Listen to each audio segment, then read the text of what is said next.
The Falsoms Christmas Dinner by L.M. Montgomery. Well, so it's all settled, said Stephen Falsom. Yes, assented Alexina.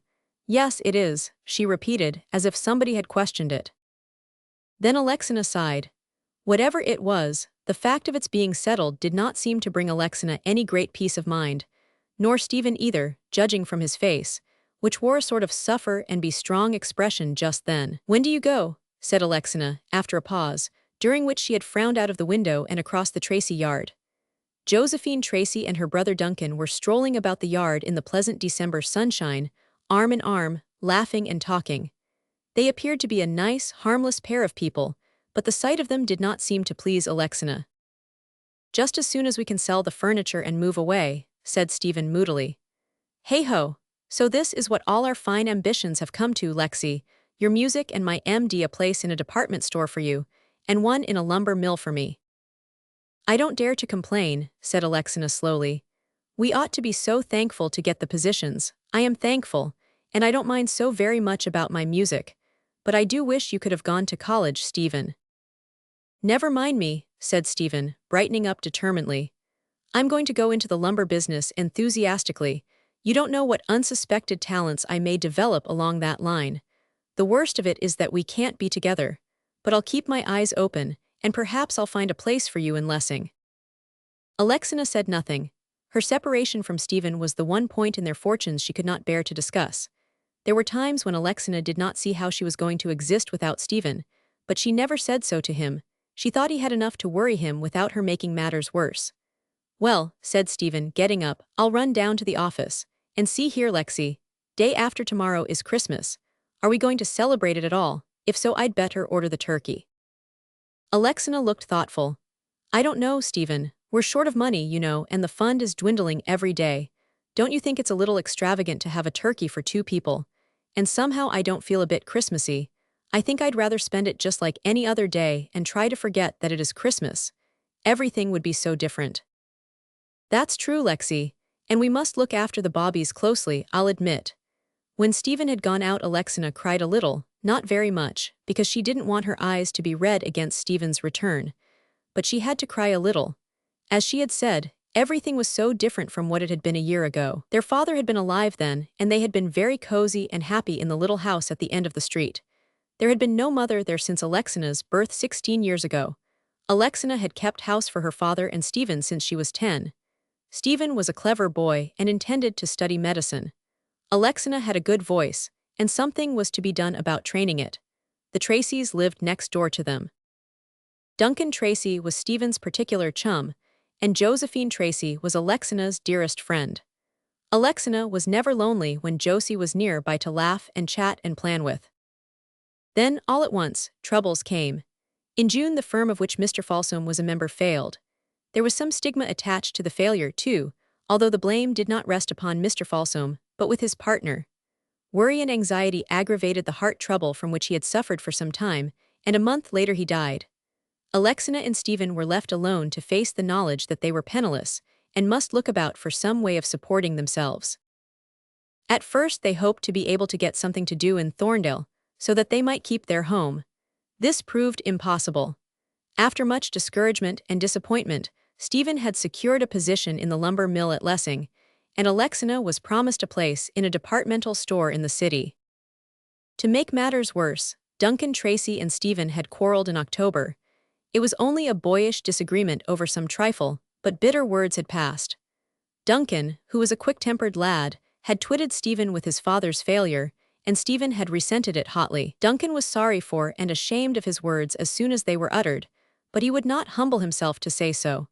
Alexina had taken Stephen's part, and her manner to Josie assumed a tinge of coldness.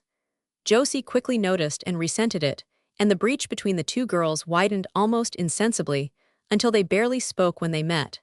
Each blamed the other and cherished bitterness in her heart. When Stephen came home from the post office, he looked excited. Were there any letters? Asked Alexina. Well, rather, one from Uncle James.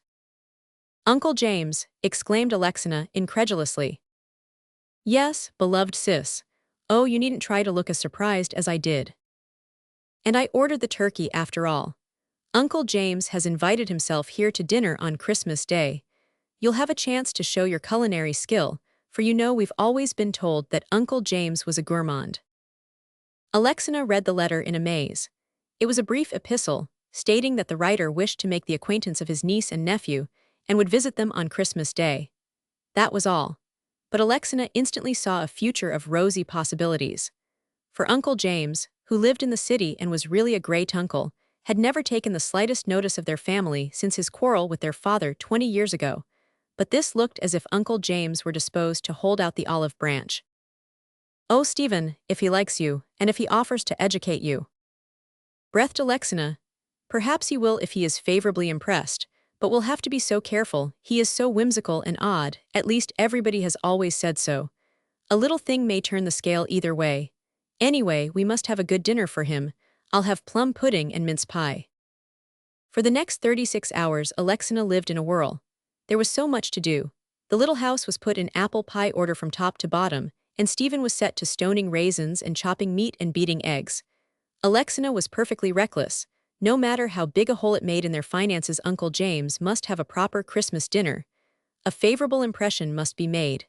Stephen's whole future, Alexina did not think about her own at all just then, might depend on it. Christmas morning came, fine and bright and warm. It was more like a morning in early spring than in December, for there was no snow or frost, and the air was moist and balmy.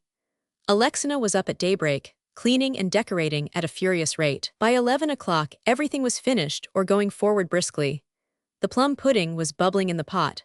The turkey, Burton's plumpest, was sizzling in the oven. The shelf in the pantry bore 2 mince pies upon which Alexina was willing to stake her culinary reputation. And Stephen had gone to the train to meet Uncle James. From her kitchen window, Alexina could see brisk preparations going on in the Tracy kitchen. She knew Josie and Duncan were all alone. Their parents had gone to spend Christmas with friends in Lessing. In spite of her hurry and excitement, Alexina found time to sigh. Last Christmas Josie and Duncan had come over and eaten their dinner with them. But now last Christmas seemed very far away. And Josie had behaved horridly. Alexina was quite clear on that point. Then Stephen came with Uncle James. Uncle James was a rather pompous, fussy old man with red cheeks and bushy eyebrows. "Smells nice in here," was his salutation to Alexina. "I hope it will taste as good as it smells, I'm hungry."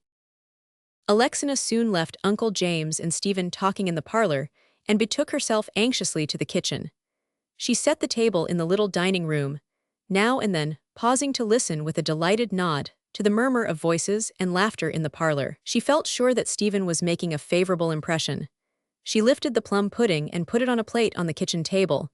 Then she took out the turkey, beautifully done, and put it on a platter. Finally, she popped the 2 mince pies into the oven.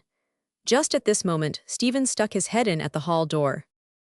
"Lexi, do you know where that letter of Governor Howland's to father is? Uncle James wants to see it." Alexina, not waiting to shut the oven door for delay might impress Uncle James unfavorably, rushed upstairs to get the letter. She was 10 minutes finding it. Then, remembering her pies, she flew back to the kitchen. In the middle of the floor she stopped as if transfixed, staring at the table. The turkey was gone, and the plum pudding was gone, and the mince pies were gone. Nothing was left but the platters. For a moment, Alexina refused to believe her eyes.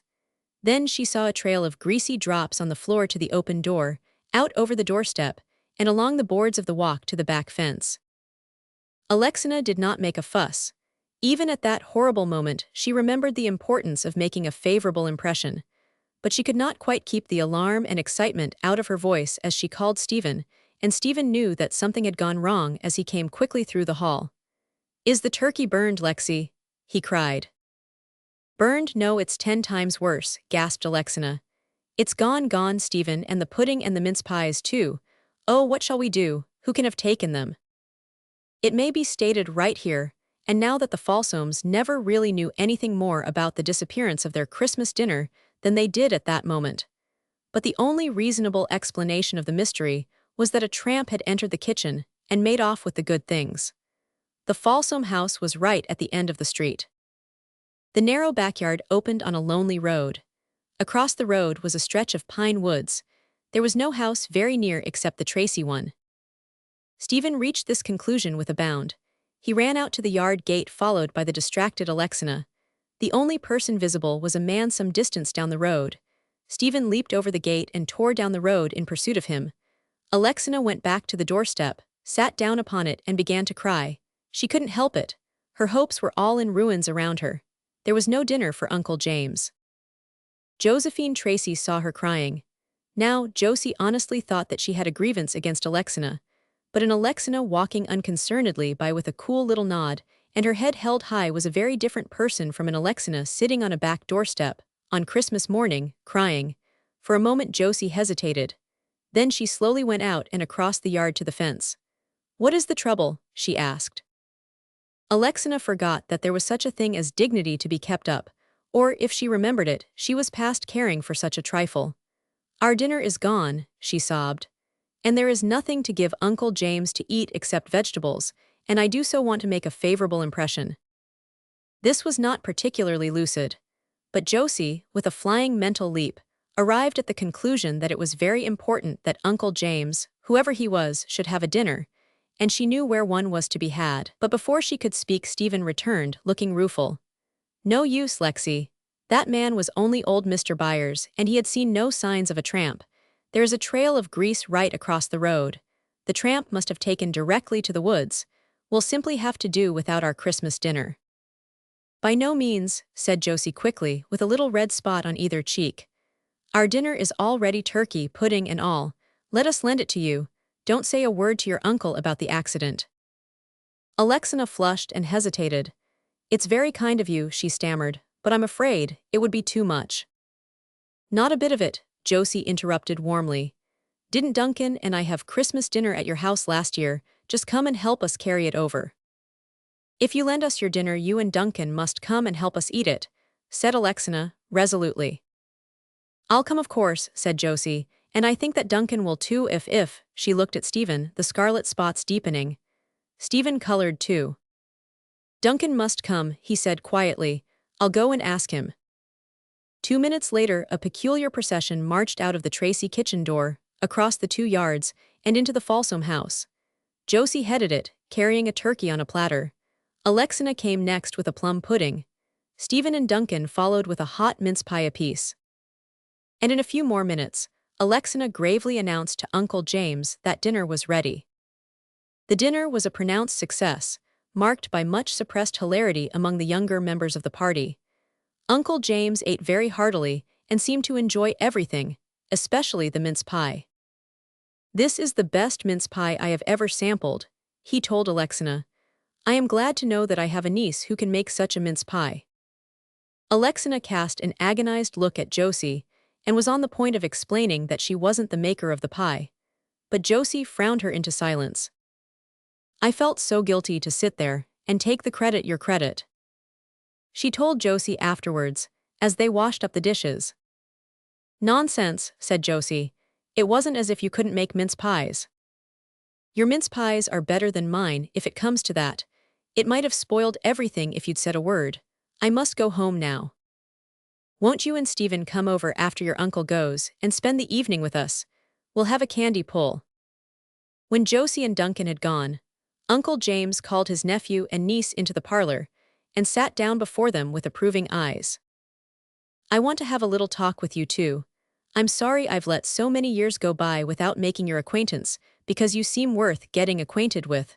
Now, what are your plans for the future?" "I'm going into a lumber mill at Lessing, and Alexina is going into the T. Morson store," said Stephen quietly. "Tut tut, no you're not, and she's not. You're coming to live with me, both of you. If you have a fancy for cutting and carving people up, young man, you must be trained to cut and carve them scientifically anyhow. As for you, Alexina, Stephen tells me you can sing. Well, there's a good conservatory of music in town. Wouldn't you rather go there instead of behind a counter?" "Oh, Uncle James!" exclaimed Alexina with shining eyes. She jumped up, put her arms about Uncle James' neck and kissed him. Uncle James said, "Tut tut" again, but he liked it. When Stephen had seen his uncle off on the 6 o'clock train, he returned home and looked at the radiant Alexina. "Well, you made your favorable impression, all right, didn't you?" he said gaily. "But we owe it to Josie Tracy. Isn't she a brick? I suppose you're going over this evening." Yes, I am. I'm so tired that I feel as if I couldn't crawl across the yard, but if I can't, you'll have to carry me. Go, I will. I can't begin to tell you how glad I am about everything, but really the fact that you and Duncan and Josie and I are good friends again seems the best of all. I'm glad that Tramp stole the dinner, and I hope he enjoyed it. I don't grudge him one single bite.